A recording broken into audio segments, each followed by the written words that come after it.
Azərbaycanın rayonlarında martın 27-si gündüz hava şəraitinin bəzi yerlərdə arabir yağıntılı olacağı gözlənilir. Bu barədə Milli Hidrometeorologiya Xidmətindən bildirilib. Ayrı-ayrı yerlərdə yağıntının qısa müddətli intensivləşəcəyi, şimşək çaxacağı, dolu düşəcəyi ehtimalı var.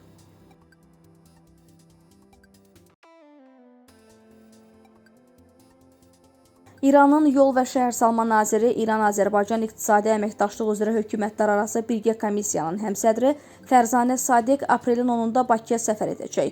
Məlumata görə səfər çərçivəsində onun sözügedən komissiyanın Azərbaycan tərəfdən həmsədri, baş nazirin müavini Şahin Mustafayev və digər rəsmilərlə görüşü nəzərdə tutulub. Qeyd olunub ki, görüşlərdə iqtisadiyyat, nəqliyyat və infrastruktur sahələrində ikitərəfli əməkdaşlığın inkişaf etdirilməsi müzakirə ediləcək.